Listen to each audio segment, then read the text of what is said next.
अस्सलाम वालेकुम व्यूअर्स। आज हम बात करेंगे एक ऐसी कहानी की जिसमें क्यूरियोसिटी भरी भरी हुई है।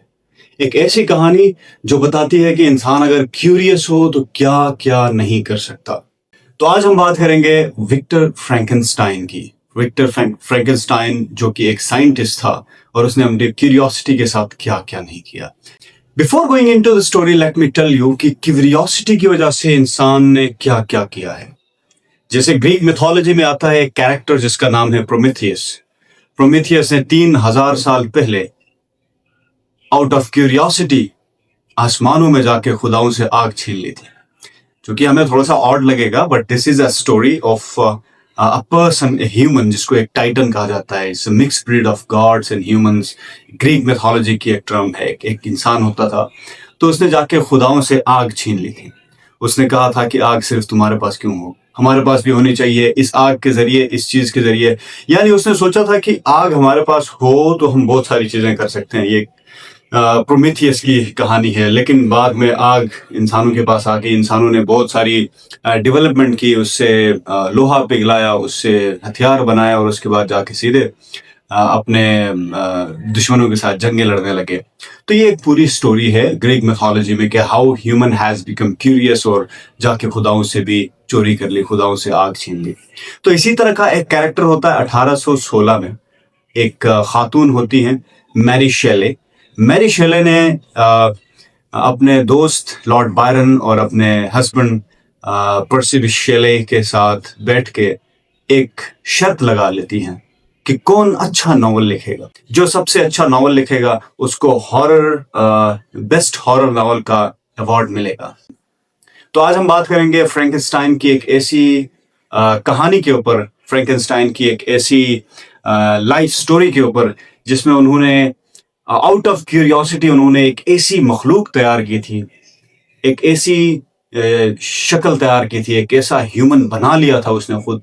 एक मुर्दे को उसने जान डाल दी थी। तो मैरी शेले ने इस नॉवल में 3 सेक्शंस रखे हैं। पहला सेक्शन है एक शिप का कैप्टन होता है, रॉबर्ट वाल्टन जिसका नाम होता है। उस शिप का कैप्टन अपने उसकी कहानी सुनाता है। वो एक आर्मी से रिटायर्ड बंदा होता है।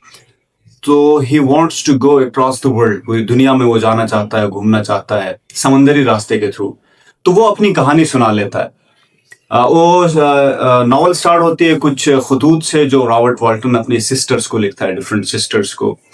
और नॉवल का दूसरा जो सेक्शन है वो है विक्टर फ्रैंकेनस्टाइन की अपनी आप बीती के ऊपर। वो अपनी कहानी सुनाता है विक्टर फ्रैंकेनस्टाइन।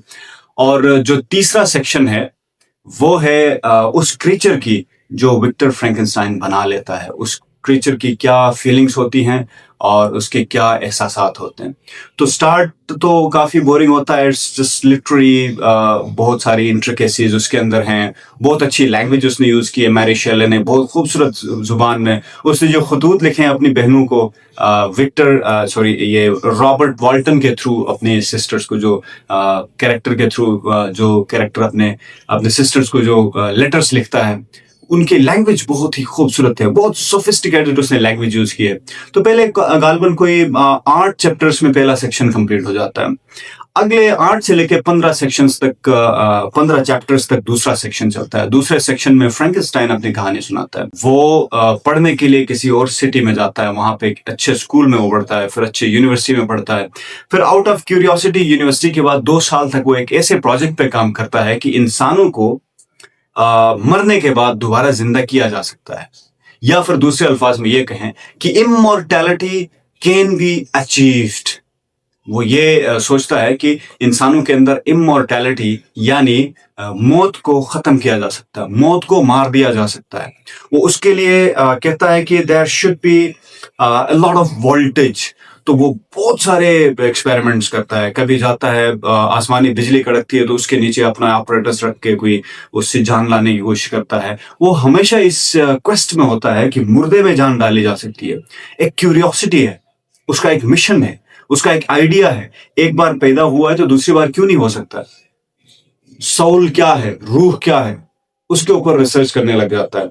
तो 2 साल की कड़ी मुशक्कत के बाद और बहुत सारे एक्सपेरिमेंट के फेल होने के बाद उसको आखिरकार उसके अपने लेब के अंदर ही, अपने घर में उसने लेब बनाई होती है, वो अपने लेब के अंदर ही वो कैरेक्टर बना लेता है। एक मुर्दा किसी किसी कब्र से जाके किसी मुर्दे की लाश उठा के लाता है, फिर उसको साफ कर लेता है, साफ करके फिर उसमें वो एक्सपेरिमेंट्स करने लगता है।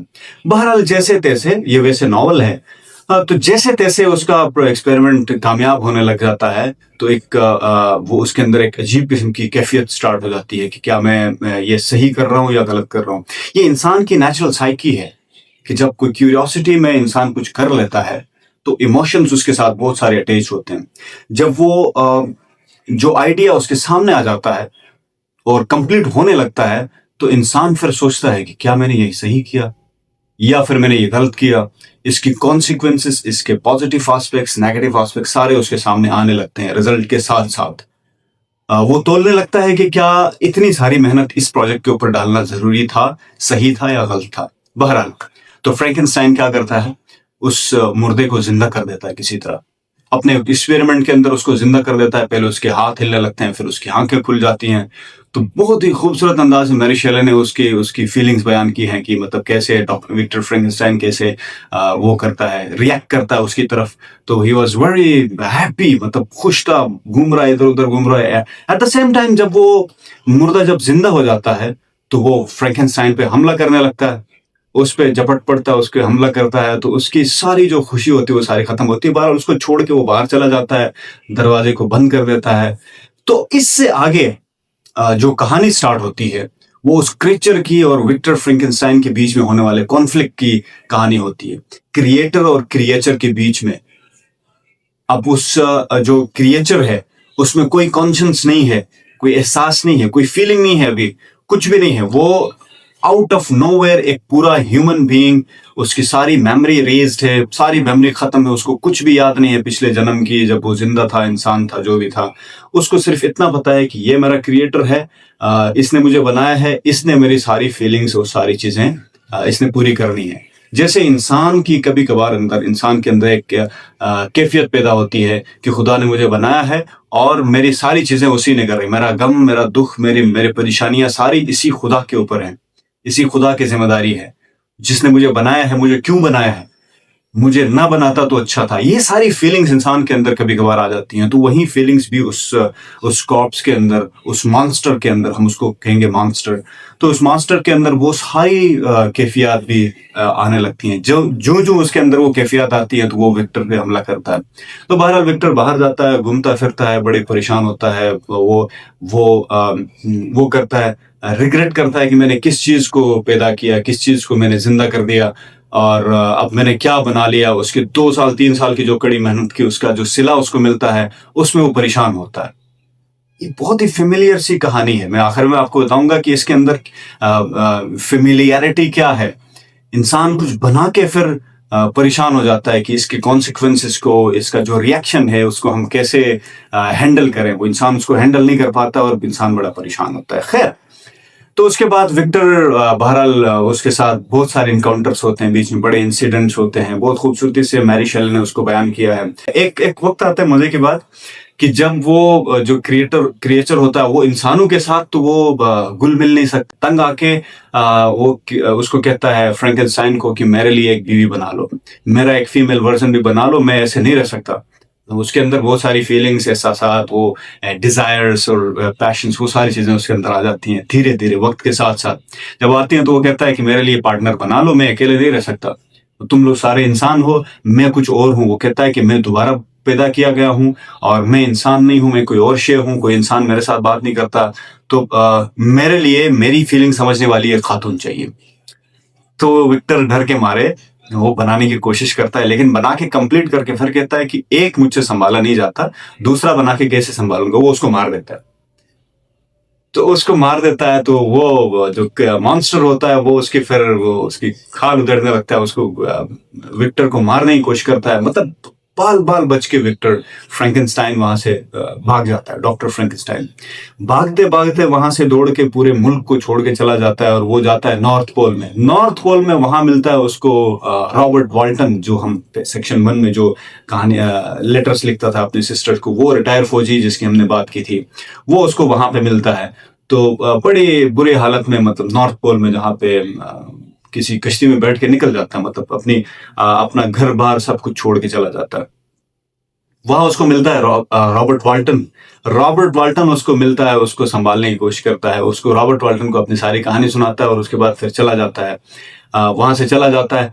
तो ये जो मॉन्स्टर है वो भी डॉक्टर फ्रैंकेनस्टाइन को फॉलो करते हुए सीधे नॉर्थ पोल पहुंच जाता है। उसकी जान नहीं छोड़ता, आखिरी दम तक उसकी जान नहीं छोड़ता। आखिर में जाके फ्रैंकेनस्टाइन को उसका मॉन्स्टर, उसके क्रीचर ही मार देता है। जब वो मार देता है तो उसकी अजीब सी फीलिंग होती है। वो कहता है कि अरे मैंने क्या कर दिया, मैंने अपने क्रिएटर को ही मार दिया, मैंने अपने बनाने वाले को मार दिया, अब मैं क्या करूंगा। आउट ऑफ गिल्ट मार के फिर उसको जलाने की कोशिश करता है, उसको जलाता है, विक्टर को, डॉक्टर फ्रैंकेनस्टाइन को जलाता है। तो फिर उसको गिल्ट होता है, वो खुद भी आग के अंदर जंप करके अपने आप को भी मार देता है, वो क्रिएटर। तो ये जो कहानी है ये इंसान की क्यूरियोसिटी की है। कभी कभार क्यूरियोसिटी इंसान को बहुत अच्छे काम करा देती है। जैसे इंसान जैसे प्रोमेथियस की तरह खुदा से जाके लड़के आग ले आता है। दूसरा, फ्रैंकेनस्टाइन 1816 में जो लिखा गया नॉवल है, उसकी जो सेटिंग है, उसमें उस कहानी के अंदर, इस कहानी के अंदर ये बात है कि इंसान अपनी क्यूरियोसिटी में बहुत सारी ऐसी चीजें बनाता है जो इंसान खुद उसको कंट्रोल नहीं कर पाता है, और उसके बाद इंसान की अपनी बर्बादी उसमें शामिल हो जाती है। इंसान खुद मर जाता है out of all those things. उन चीजों को उस शौक के तकमील में मारे जाते हैं इंसान। तो बहरहाल ये एक ऐसी क्यूरियोसिटी की कहानी है जो कि बैकफायर कर गई। इस फ्रैंकेनस्टाइन को अगर आप बुक में पढ़ना चाहते हैं तो आई विल सजेस्ट बुक, आप बुक ही पढ़ लें। अगर आपने बुक नहीं पढ़नी है तो आपके लिए कुछ मूवीज भी हैं। ये 30 अगस्त में, वैसे तो बहुत सारी मूवीज बनती हैं, लाइक हंड्रेड्स ऑफ मूवीज बनी हैं फ्रैंकेनस्टाइन के ऊपर, लेकिन अभी रिसेंटली फ्रैंकेनस्टाइन नाम से ही 30 अगस्त को रिलीज हुई है। उसमें वेनिस फिल्म फेस्टिवल में फ्रैंकेनस्टाइन के ऊपर मूवी है, और बहुत ही जबरदस्त किस्म की मूवी है, आप देख लें।